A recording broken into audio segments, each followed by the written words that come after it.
Hi అండి, మన Indians అందరికీ నమస్తే. అందరూ బాగున్నారా? Welcome to Sandhya channel. ప్రతి ఒక్కరు బాగుండాలని ఎప్పుడు కోరుకుంటున్నాను. ఈరోజు కోవిడ్ కోసం మంచి ఇన్ఫర్మేషన్ అయితే ఇస్తున్నాను.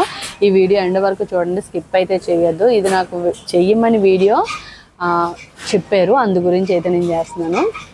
ఎందుకంటే చాలామంది కోవిడ్ గురించి ఏం తెలుసుకోకుండా, అంటే ఇక్కడ ఒకవేళ ఇబ్బందులు పడి వెళ్ళే వాళ్ళు ఏం తెలుసుకోకుండా మళ్ళీ వచ్చేసి ఇబ్బంది పడుతున్నారు. కాబట్టి అలాంటి వాళ్ళ కోసం ఈ వీడియో ఖచ్చితంగా ఉపయోగపడేదండి. స్కిప్ చేయకుండా ఎండ్ వరకు చూడండి, ఓకేనా? ఎవరికైనా ఇంకా కొంతమందికి తెలియలేని వాళ్ళకైతే మీరు ఫార్వర్డ్ చేయొచ్చు, ఓకేనా?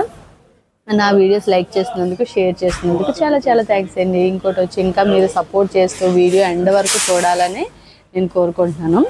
ఇప్పుడు మ్యాటర్ ఏంటంటే చూడండి, చాలామంది కువైట్లోనే వర్క్ చేస్తూ ఉంటారు. అంటే వీసా ఇప్పుడు ఒకే కంపెనీది తీసుకున్న వీసా ఆ కంపెనీకే పనిచేయాలండి. వేరే కంపెనీ దగ్గర చేశారనుకో ఇప్పుడైతే చెకింగ్ చాలా అంటే చాలా దారుణంగా ఉన్నాయి. అలాంటి చేయడం అన్నది ఇప్పుడు చాలా రిస్క్ పని అనమాట. అలా చేయొద్దు. ఏ వీసా తీసుకుంటే అదే కంపెనీతో పని చేయాలి. ఇప్పుడు ఒకవేళ ఆ కంపెనీ కాకుండా వేరే కంపెనీతో పని చేస్తున్నప్పుడు అంటే చెకింగ్ ఏదైనా వచ్చినప్పుడు చూస్తే కనుక వాళ్ళు ఖచ్చితంగా తీసుకొని వెళ్ళిపోతున్నారు.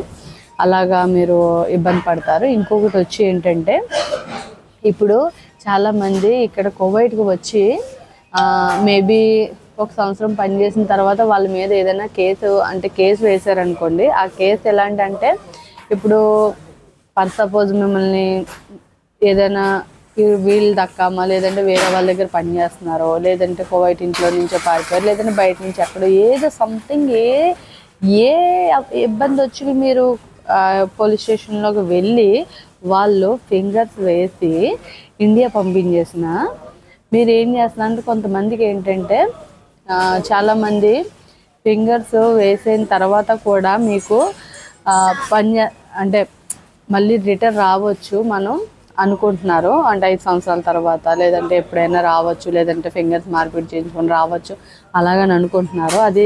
అది జరగని పని అండి. ఎందుకంటే మీరు ఇక్కడ ఒక్కసారి ఎయిర్పోర్ట్లోకి వెళ్ళి ఫింగర్ వేసిన తర్వాత మళ్ళీ రిటర్న్ మీరు రావాలనుకొని ఒక 5 సంవత్సరాల తర్వాత కేసు పోయింది కదా మేము వెళ్ళొచ్చు అలాగని చెప్పి వీసా అయితే పుట్టేస్తుందండి. కంపెనీ కూడా అయితే మీకు వీసా బాబాయ్ వెళ్ళి అక్కడ ఒకవేళ కువైట్ అతను వెళ్ళి అక్కడ వీసా అప్లై చేసినప్పుడు వీసా అయితే వచ్చేస్తుందండి.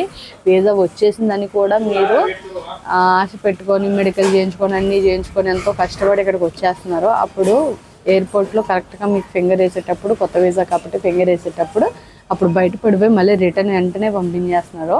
అదే ఫ్లైట్కి రిటర్న్ పంపిస్తున్నారు. అది చాలా చాలా చాలా బాధాకరమైన విషయం ఉంది. ఎందుకంటే ఇంత కష్టపడి మెడికల్ చేయించుకొని అన్నీ చేయించుకొని మీరు మళ్ళీ రివర్స్లో అప్పటికప్పుడు వెనక్కి వెళ్ళడం అన్నది చాలా డబ్బుతో కూడుకున్న పని కాబట్టి చాలా బాధపడతారు. అలా ఎవరు బాధపడకూడదండి. ఒక్కసారి ఫింగర్ వేసి వెళ్ళిన తర్వాత ఇండియా మళ్ళీ ఇంకా కువైట్కి మీరు రాలేరండి. లైఫ్లో ఇంకెప్పుడు రాలేరు, ఏం చేసినా రాలేరు. అది ఒకటి బాగా గుర్తుపెట్టుకోండి. ఇంకొకటి వచ్చి చాలామంది డ్రైవర్ వీసా ఏం చేస్తున్నారంటే, ఇక్కడ డ్రైవర్ పని చేసుకుంటూ క్యాన్సిల్ చేసుకొని వెళ్ళిపోతున్నారు. ఎవరైతే క్యాన్సిల్ చేసుకొని వెళ్ళిపోతారో వాళ్ళకి మళ్ళీ రెండు సంవత్సరాల దాకా వీసా అయితే పుట్టదండి. ఒకవేళ షూన్ వీసా కావాలనుకుంటే కనుక షూన్ వీసా పుడుతుంది, కానీ డ్రైవింగ్లో పుట్టదండి. మీకు నార్మల్గా ఏదైనా సేల్స్ కానీ, కంపెనీలోకి కానీ, ఇంకా ఏ చిన్న చిన్న పనులకి ఏదైనా సరే పుడుతుంది. డ్రైవర్ అయితే పుట్టదు. 2 సంవత్సరాలు అయిపోయిన తర్వాత మళ్ళీ మీకు డ్రైవర్ వీసా పుడుతుంది. అది కూడా బాగా గుర్తుపెట్టుకోండి. చాలామంది ఏంటంటే క్యాన్సిల్ చేసుకొని వెళ్ళిపోతే మళ్ళీ వెంటనే పుట్టేస్తుందా కదా అలాగని చెప్పి ఉన్న పనిని చెడగొట్టుకొని వెళ్ళిపోతున్నారు. అలా ఎవరు చేయొద్దు. మీకు ఎంతవరకు చేసుకోవాలనిపిస్తే అంతవరకు పని చేసుకొని వద్దనుకున్నప్పుడు క్యాన్సిల్ చేసుకొని వెళ్ళండి, ఓకేనా? ఇంకోటి వచ్చి షూన్ వీసా తీసేటప్పుడు అయితే మీరు డైరెక్ట్ కంపెనీకి అప్రోచ్ అవ్వడం, లేదంటే కువైట్ వాళ్ళకి అప్రోచ్ అవ్వడం అన్నది చాలా ఇంపార్టెంట్ అండి. మీరు మధ్యలో ఈ మందుపుల్ని, లేదంటే మధ్యలో ఉన్న ఒక తెలుగు వాళ్ళు ఉండొచ్చు, ఏ కంట్రీ వాళ్ళైనా ఉండొచ్చు అండి. మనం వాళ్ళని అసలు నమ్మకూడదండి. కువైట్ వాళ్ళని తప్ప ఇంకెవరిని నమ్మకూడదు. డైరెక్ట్గా మనం మాట్లాడుకోవడం, లేదంటే కనుక మధ్యలో వాళ్ళని మంచి వాళ్ళని తెలిసిన వాళ్ళని పెట్టుకోవాలి. తెలియని వాళ్ళని అస్సలు పెట్టుకోకూడదు. ఎందుకంటే డబ్బులు దొబ్బేస్తారు. చాలా మటుకు అలాంటివే జరుగుతున్నాయి. ఇంకొకటి వచ్చి ఇక్కడికి ఏ కంపెనీ ద్వారా వస్తున్నారో ఆ కంపెనీని మీరు ముందే వీసా వచ్చాక కనీసం వీసా మనం అప్లై చేస్తున్నప్పుడే మీరు ఎవరినైనా కొంచెం ఇన్ఫర్మేషన్ కూడా కనుక్కోవాలండి. ఆ కంపెనీ ఎలాంటిది, జీతాలు అవి కరెక్ట్గా ఇస్తారా, కంపెనీ మంచిదా, అసలు అంటే కంపెనీ పాపులర్ కంపెనీయా లేదంటే నార్మల్ కంపెనీయా, అసలు ఎవరికైనా ఉన్నదా లేదా అని కూడా ఆలోచించాలి. ఎందుకంటే చాలామంది ఒక పని అని చెప్పి ఇంకో పనికి తీసుకొచ్చి చాలా చాలా దూరాలు పెట్టేయడాలు, ఇబ్బంది పెట్టడాలు అలాంటివి అన్నీ ఉన్నాయండి. అలాంటివి ఏమి కాకుండా ముందే మీరు కనుక్కోవడం బెటరు. ఇదైతే ఇన్ఫర్మేషన్ అండి. బాగా మెయిన్ ఇంపార్టెంట్ ఏంటంటే ఒక్కసారి ఫింగర్ పడి ఇంటికి వెళ్ళిపోయిన వాళ్ళు తిరిగి రావడం అన్నది అసాధ్యమైన పని అండి. చాలామంది సుసాధ్యం అనుకొని ఏదో చేసి వద్దాం అనుకుంటున్నారో అదైతే అవ్వని పని అండి. అది మటుకు బాగా గుర్తుపెట్టుకోండి. ఎవరికైనా సరే వీసా కోసం కానీ లేదంటే ఇక్కడ పనుల కోసం కానీ ఎటువంటి ఇబ్బంది వచ్చినా సరే మీరు డైరెక్ట్గా ఇండియన్ ఎంబసీతో అయితే మాట్లాడచ్చు. ప్రాబ్లం ఏమీ లేదు. ఇంతకు ముందులాగా అలా అంటే ఎవరు చూసి వాళ్ళు లేరని బాధపడాల్సిన అవసరం లేదు. మన ఇండియన్ ఎంబసీ మనకైతే సపోర్ట్ చేస్తుంది.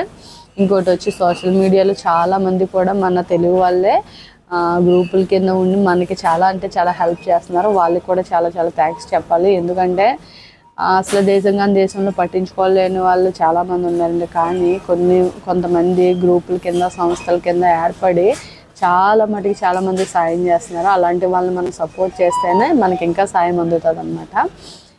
ఇంకా ఇన్ఫర్మేషన్ ఏమైనా కావాలనుకుంటే కనుక ప్లీజ్ లైక్ చేయండి, షేర్ చేయండి, సబ్స్క్రైబ్ చేయండి. మర్చిపోవద్దు. నాకైతే మీ సపోర్ట్ ఎప్పుడు కావాలి. ప్లీజ్ ఒకవేళ నేను ఏదైనా మాట్లాడేటప్పుడు తప్పుగా మాట్లాడినా మీకు ఏమైనా బాధ కలిగించే మాటలు మాట్లాడినా నాకు చెప్పండి. నేను మళ్ళీ ఇంకోసారి ఆ మాటలు అయితే మాట్లాడినా అంతే అండి. ఓకేనా? బాయ్. Thank you.